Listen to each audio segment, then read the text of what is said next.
Hello there guys, welcome to another of my live videos, and on this video there is lots to negotiate about. So as you all know, Manchester United are in a good run of form. We are unbeaten in our last 11 games in all competitions. So of course Ole Gunnar Solsjaer is under pressure to continue this good run of form if the season is to resume after April the 3rd and that. But I still believe, according to some media outlets, that Ole Gunnar Solskjaer's position is still under scrutiny at Manchester United and that. And obviously, there is still a possibility chance that Manchester United could get a change of management this summer. Now, obviously, like I mentioned, there has been quite a few managers on our agenda. Now, according to the German press, they've basically said that Manchester United have expressed an interest in Det Flick. Hans-Dieter Flick, I think that's how you pronounce his name, and he's currently the manager of Bayern Munich and that, so reportedly we've expressed an interest in him. Now, obviously, Hans-Dieter Flick, he is at Bayern Munich on a temporary basis, and since he has taken over at Bayern Munich, he has done really well. I think he's won 18 games out of the 21 matches he has managed so far, and I think Bayern Munich have scored around 67 goals. Obviously, Hans-Dieter Flick, came into Bayern Munich to replace Niko Kovac, who of course got sacked from Bayern Munich last year. But obviously, Hans-Dieter Flick is not Bayern Munich's permanent manager, so whether they decide to try and get him on a permanent basis or not, I do not know. Obviously, Bayern Munich have been in for the likes of Mauricio Pochettino. They've also been in for Massimiliano Allegri. But Hans-Dieter Flick, I've got to say, has done a really good job. So yeah, he's currently managing Bayern Munich. Bayern Munich are on course to win their 8th successive Bundesliga title.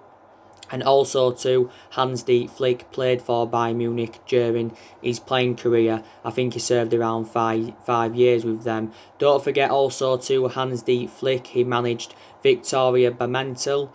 He also managed 1899 Hoffenheim. He also was the coaching assistant of the German national team, was it, for a good 8 years, because he was there from 2006 to 2014, and he was also the assistant at Bayern Munich. So he's the latest manager to be on Manchester United's agenda, but I think it's more than likely anyway that Ole Gunnar Solskjaer will be Manchester United manager next season, even if the season isn't to resume.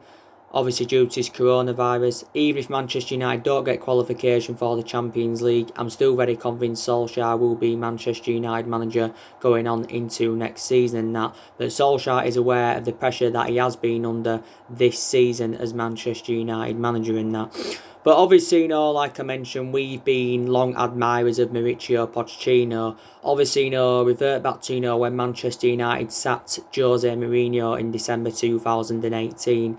Of course, we went in, for Mauricio Pochettino. And obviously, we've been long admirers of him. And I think, the mistake Manchester United did make was not recommending Mauricio Pochettino in after the sacking of Jose Mourinho. But obviously, our preference was Ole Gunnar Solskjaer. Obviously, we decided to recommend Solskjaer in. Obviously, we give Solskjaer the job on a permanent basis, reflecting on what he did when he was the interim manager. And I think the other couple of explanations why our preference was Solskjaer over Pochettino at the time is, like I mentioned, Solskjaer was a cheaper solution. We didn't really have to pay that much to Mould to get him in. Obviously, we had to pay Mould some money, to get him in on a temporary basis. Then we had to pay Mould further more money, to obviously, get him permanently and that. But obviously Mould went along with this. And obviously, Solskjaer knows the traditions of the club because he was a great player for Manchester United for 11 years. But I still don't think Ole Gunnar Solskjaer is a long-term solution for the club, and I still don't think he's good enough to the highest level in that. So there's still a possibility chance that Pochettino could be Manchester United's next manager. Like I did mention, even if we were to recommend Pochettino in, it wouldn't be now. We'd probably have to wait until the end of the season. So that would then mean it'd avoid us paying any compensation and that. Don't forget, there hasn't only been Man United that have been in for Pochettino. Don't forget, Munich have been in for him, like I mentioned. Real Madrid have been long admirers of him. There's been a lot of narratives of him possibly, making a return back to Tottenham, because obviously, a lot of Tottenham fans and that are infuriated with Jose Mourinho. But I think Tottenham, did make a mistake by getting rid of Mauricio Pochettino. But obviously, early on in the season, Pochettino did actually actually revealed that he's keen on taking, the managerial role at Manchester United, and he was in negotiations with a football club. He was demanding a few things, what he wanted to do if he was to be, Manchester United's next manager. He basically said he didn't want Ed Woodward there. He wanted to take control of the transfers. But I think, Pochettino and Solskjaer are totally comparison. I think Pochettino is a better manager than Ole Gunnar Solskjaer because he's more experienced. My only element of concern about Mauricio Pochettino is that he hasn't won out in terms of silverware. So that is my element of concern about Mauricio Pochettino. He hasn't won out in terms of silverware and that. But he did enjoy a good 5.5-year tenure with Tottenham. Obviously, he got Tottenham to their first ever Champions League final last season. I think he also got them runners up in one season. He got them a couple of third place finishes, fourth place finishes. But analysing the vast majority of Mauricio Pochettino's tenure, Tottenham were competing in and out of the top four. But then in the last couple of years of his tenure, Tottenham, did become title contenders. So far, Pochettino has managed 3 clubs in his managerial career. He managed Espanyol, he managed Southampton. I think he guided Southampton to their highest ever finish. And also, too, like I mentioned, he had 5.5 years with Tottenham. So he's actually managed 2 Premier League clubs. So he's well proven in the Premier League, is Mauricio Pochettino. I think his philosophy would be right for Man United. And I think he'd suit the strappings of the club. And be able to, elevate Manchester United forward would Pochettino. And he's also very, very good at developing young players. So yeah, but revert back to what I said about Hans-Dieter Flick. Revert back to what I said about him. Do you think he would be the right manager for Manchester United if he was to possibly come in? But it's just been coming out of a few media outlets. The Sun reported on it not too long ago. I think the Daily Star also reported on this. But there's more chance of Pochettino than Hans-Dieter Flick. However you pronounce his name, I could have pronounced his name wrong. By the way, his current contract with Bayern Munich does expire at the end of the season, and that's when I think, Bayern Munich are going to make a decision on it. Don't forget, Bayern Munich are in the Champions League. I think, they're emerged as one of the favourites to win it. Don't forget, earlier on this season, Massimiliano Allegri was linked with a managerial role at Manchester United because Massimiliano Allegri has been managerless since the end of last season. Don't forget, he did resign as Juventus manager after he did enjoy around 5 years. Yeah, it was 5 years with Juventus. He won trophies with Juventus, so he's won silverware. Obviously guided Juventus to 2 Champions League finals, don't forget, but they did lose both finals and that. And he did say earlier on in the season that Massimiliano Allegri, was learning English in preparation for his potential move because Allegri's actually never managed in the Premier League. He spent the entirety of his managerial career so far in Italy. He also spent the entirety of his playing career in Italy, did Massimiliano Allegri. So there has been quite a few managers on our agenda in that. So that is the latest news on that, guys. That's the latest news on that. So yes, I still think, like I mentioned, we'll stick with Ole Gunnar Solskjaer for next season. And obviously, if things don't work out with Solskjaer next season, then I think Manchester United will then get rid of him. But like I did mention, didn't I, earlier on this season, you heard what I said, didn't you, on quite a lot of my videos. I said there hasn't only been problems with the management this season because not all of the blame stems from the manager. I said, a lot of United fans, including me, have been doubting, the club's ownership. We've also been criticising Ed Woodward a lot. Obviously, we've been very, very sceptical about our board. But yeah, so I did initially say, didn't I, we need to see a variety of changes at the football club. Obviously, I think we should have got a director of football in last summer. That was also a shame. I wanted us to get a director of football in because I did say, didn't I, that's one of the structural changes that we needed at the club. And then also, if we'd have got that director of football in, we could have moved away. Ed Woodward could have moved away from the footballing decisions and that. But I think, Manchester United have made a lot of mistakes in the last 6 or 7 years. And that is not the only explanation, but it's one of the main explanations why we've been so inconsistent and that, we've made a lot of mistakes in the last 6 or 7 years. But like I mentioned, Man United haven't really got the structure to keep sacking managers because Man United are not known for a sacking football club, despite the fact that we've sacked 3 managers already. Obviously, we sacked David Moyes. He enjoyed, 8 or 9 months with the football club. So he enjoyed the shortest tenure with Man United, did David Moyes. Of course, we knew it was never going to work out under David Moyes because he was never a manager that had a proven pedigree. He was never a manager that dealt with top players. And obviously, the strappings of the club were basically too high for Moyes. But obviously, Ferguson was at the fault for ever recommending David Moyes in. Ferguson was at the fault. But the main explanation why I recommended him in, because obviously we're both Scottish, and Ferguson just seemed to had a lot of time for David Moyes. And in that particular season under David Moyes, we finished 7th. So I think that's the lowest we finished in the Premier League era. Don't forget, when we did sack Cappuccino Moyes, we got Giggs in for the short period of time. He came in as the interim manager. I think managed 4 games, did Ryan Giggs. I think he won 2, he drawn 1, and he lost 1, did Ryan Giggs. But obviously he was never going to be, a manager was Ryan Giggs, was he? Because he's inexperienced as a manager as Ryan Giggs. But he was a great player for us, obviously enjoyed like 24 years with Manchester United. In total, did Ryan Giggs and that. And obviously, Moyes at the time recruited 2 players in. He brought Fellaini in and he brought Juan Mata in for around £67 million. That's how much they cost, basically. Fellaini's no longer at the club, though. Then obviously Van Gaal came in. Then we obviously thought it was going to be comparison under Van Gaal and what it was under Moyes, because obviously Van Gaal had a proven pedigree, because obviously he did really, really well at Bayern Munich, before, Manchester United recommended him in. And he lasted was it a year and a half or something, he did win the FA Cup with us, but again, his philosophy wasn't right for the football club, Louis van Gaal's. And Louis van Gaal recruited a lot of players in. He also got rid of a lot of players. Van Gaal brought players like Daley Blind in. Maybe some people say we should have kept in. He brought Schweinsteiger in. He brought Schneiderlin in, Morgan Schneiderlin. He brought, Memphis Depay in. He enjoyed a difficult time at Man United. Obviously, he brought the likes of Di Maria in. That's another player Louis van Gaal brought in. Falcao. So yeah, he brought a lot. And there's still some players here now, by the way, from the Louis van Gaal era. Like I mentioned, the players that are still here now that he brought in. Obviously, Martial's still here. Martial was good in his debut season under Van Gaal. Luke Shaw, he's done really, really well, like I mentioned, since he's come back from injury.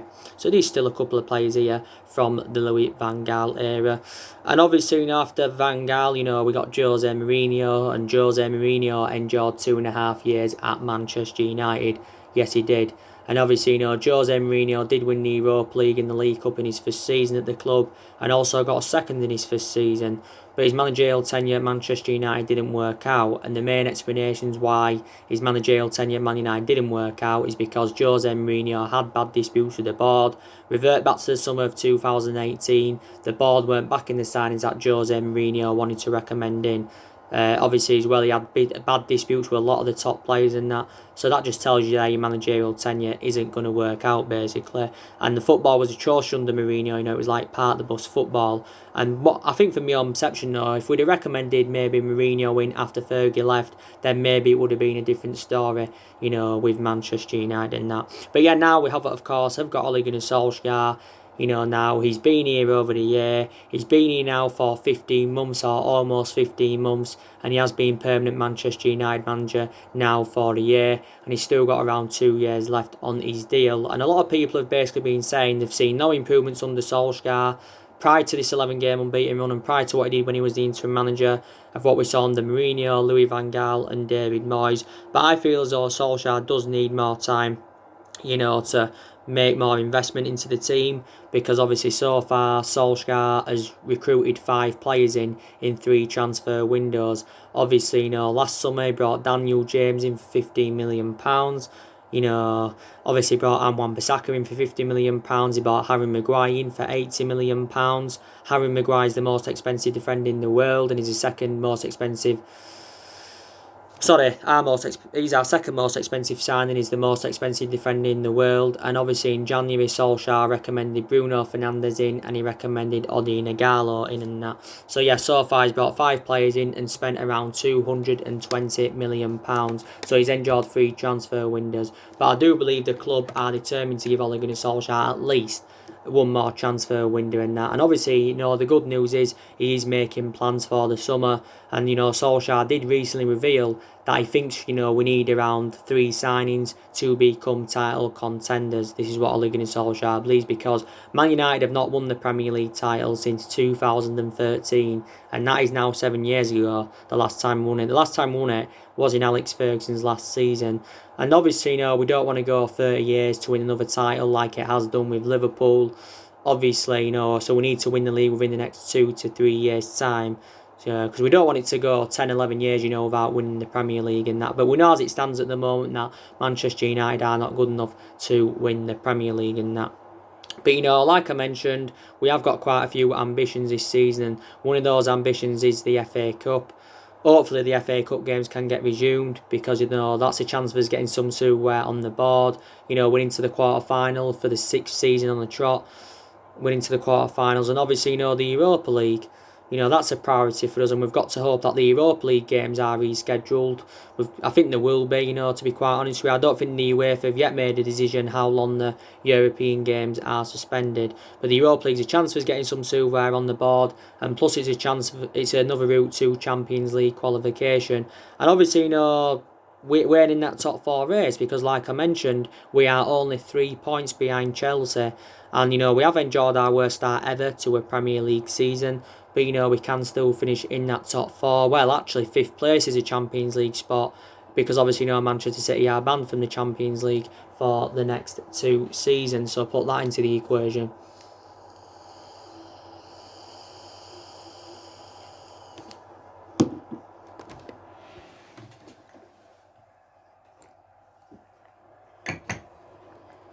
So put that into the equation, that. But yeah, so we have got quite a few ambitions, but like I mentioned, it's a transition period for Man United, and Solskjaer revealed at the beginning of the year, he's hopeful that Man United can get through this transition period. But like I've said, Solskjaer does deserve a lot of credit recently. The way he's approached recent games, he showed a lot of tactical flexibility, because I've criticised him a lot this season, for being tactically naive and that. But recently, he's got it right as Ole Gunnar Solskjaer. But I credit him when he deserves to be credited, and I criticise him when he deserves to be criticised, because he has been criticised a lot this season as Solskjaer. But I mentioned to you, didn't I think, our best formation is the 3-5-2 formation, because from my own perception, we look more expansive with that formation, the 3-5-2. But Solskjaer on a regular basis this season has been going with that 4-2-3-1 formation, but from my own perception, that doesn't really seem to suit our standards, the 4-2-3-1 formation and that. But, I also give Solskjaer a lot of credit, because, when we first recommended him in, he did say, didn't he, everybody, everybody would get their chances to express themselves. And he did actually say at the beginning of this season, the young players would get given their opportunities. And to be fair, he has given the young players their opportunities as Solskjaer and that. But, he's still in the process of rebuilding, like I've mentioned, because Solskjaer, he was recently, talking about how he had to overhaul Manchester United when Jose Mourinho left. And he was talking about this building up to the game against Tottenham. Obviously, if it had gone along, but obviously it hasn't gone along, but he was still talking about it building up to the game against Tottenham. Obviously, before it got confirmed the fixtures were suspended. And he was saying basically, when he came in, a lot needed to change, players and tactics and all of that. So this is what Solskjaer was saying, because Solskjaer is aware that he is inheriting the vast majority of Jose Mourinho's players, because Jose Mourinho spent around £400 million at Manchester United and that. And, I think around, is it nearly £1 billion that's been spent at the football club in the last 6 or 7 years and that. But but like I mentioned, you've got obviously Ed Woodward that was talking a while back. He said he's laid the foundations for long-term success with Solskjaer. Obviously, you've had quite a lot of our players that are still determined to back Solskjaer. Eric Bailly's recently come out, and he's basically taken a dig at Jose Mourinho, saying Solskjaer's better. He's using our players better and stuff like that. And, Eric Bailly's come out and basically said, Solskjaer's advantage over Jose Mourinho. And, he basically says with Solskjaer's experience as a former top-flight player, it's made a massive difference to life at Manchester United. So this is what Bailly has said. And I've also got to give Bailly a lot of credit, because I think since he's come back from injury, Eric Bailly has done really, really well. So I've got to give him a lot of credit. Obviously, he's very, very injury prone, and that's my only element of concern about Bailly. But, I think, recently he's been winning a lot of aerial duels, he's been making a lot of good blocks, his distribution's also very, very good. So now there's been rumours saying that Bay could get there now ahead of Victor Lindelof, so our first choice centre-halves could be Bay and Harry Maguire instead of Victor Lindelof and Harry Maguire. But yeah, I like Bay a lot, and we got him under Jose Mourinho. He was the first signing that actually Jose Mourinho made. We paid around £30 million for him from Villarreal and that, but he's still a very, very imperative player, is Eric Bay in that. But like I've said to you, I think a lot of our players have improved under Ole Gunnar Solsjaker and that. Like I said, Bay's done really, really well. Luke Shaw, he's been fantastic for us. I know Luke Shaw's received a lot of criticism, during his Man United career, reflecting on his injuries and his poor run of form, because he has had some bad spells as a Man United player. Obviously had bad disputes with Jose Mourinho, but I think since he come back from injury, he's done well. And don't forget, he was out for like 2 months earlier on in the season, was Luke Shaw. I think he's now into his 6th season at Man United. We paid around, was it £30 million, 30 million for him from Southampton, but gotta say, he's still regarded as one of the best English fullbacks, is Luke Shaw, definitely. Victor Lindelof, I think, a lot of aspects of his game have really, really improved. He's had a few bad games, but, revert back to when we first got Victor Lindelof, and, he struggled for that consistency, didn't really settle in at the first. Obviously, we got him from Benfica for around £30 million, Victor Lindelof, and I still think, he has done really, really well. To be fair, so I'll give him a lot of credit. Maguire's done really, really well. We paid 80 million since his arrival from Leicester last summer.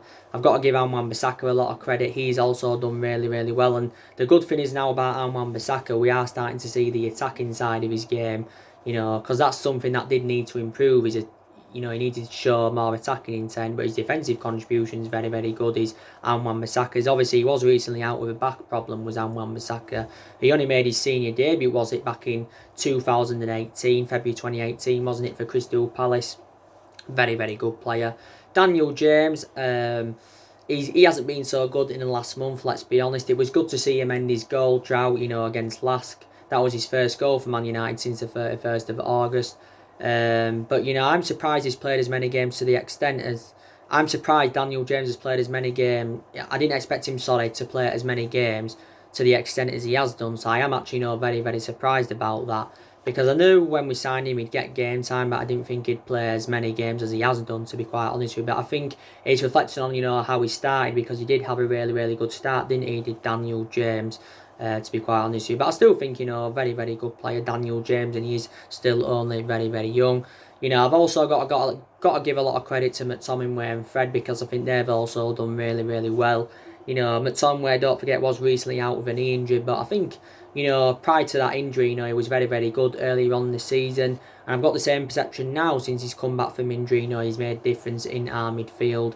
I've got to give Fred a lot of credit, because he's received criticism in the past, and now he's confounding his critics, his Fred, to be quite honest with you. He's proving everybody wrong, and it was good to see him score twice against Club Brugge in the last round of the Europa League.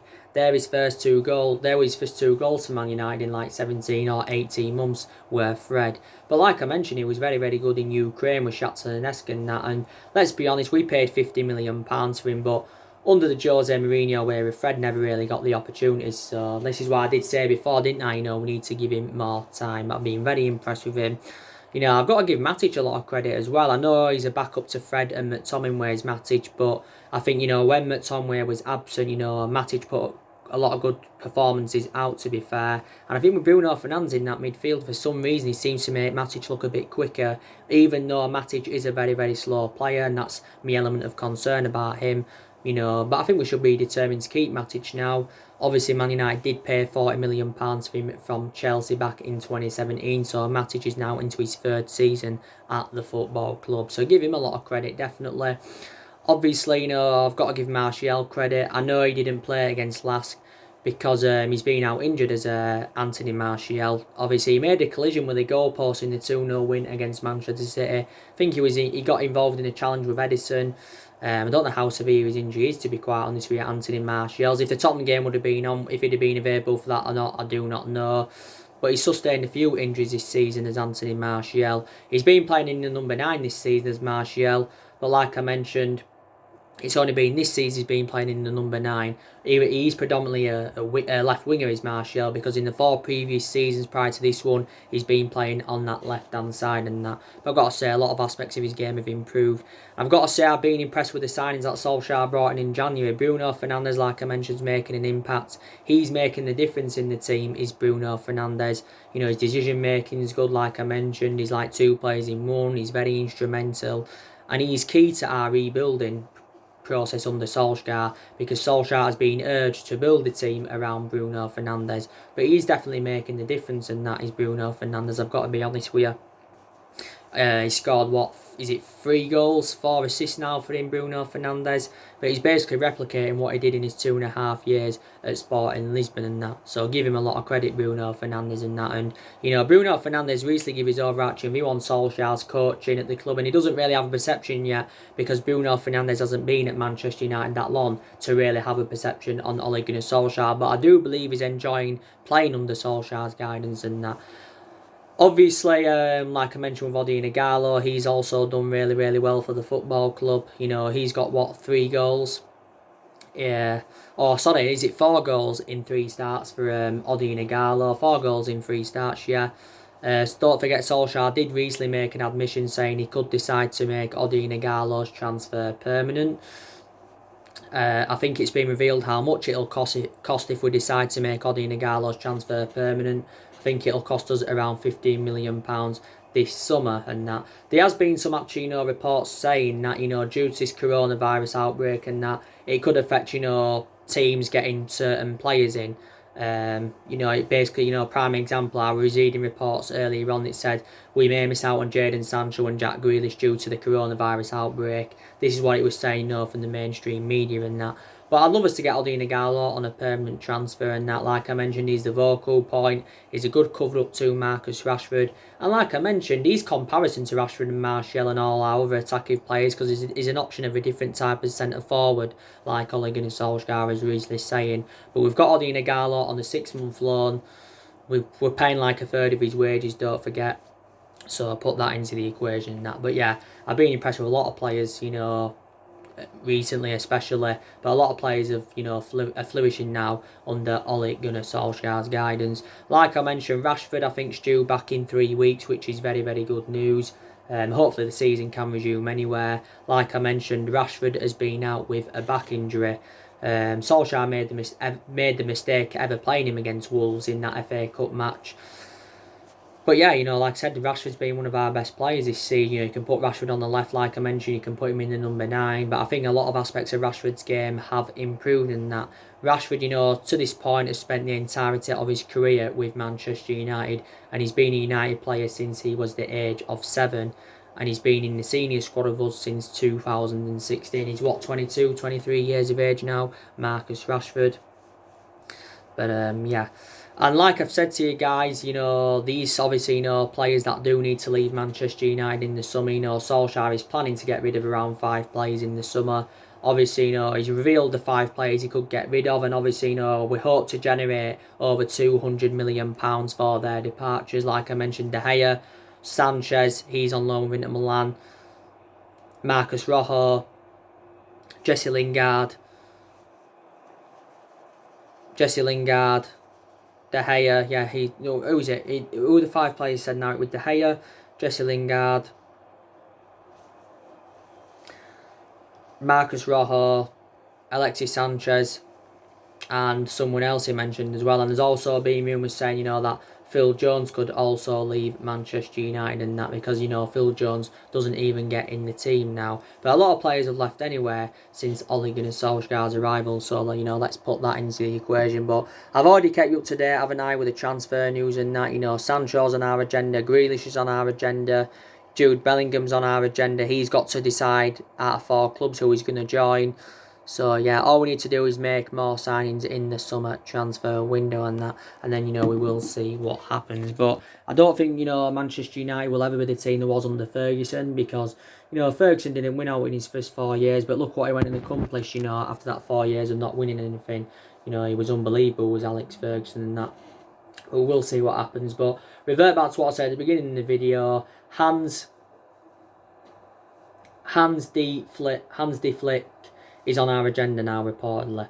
So anyway, guys, drop your comments, likes below on the channel. If you do, consider subscribe as always, and take care. God bless, and I'll see you all again very, very soon. Thanks for watching.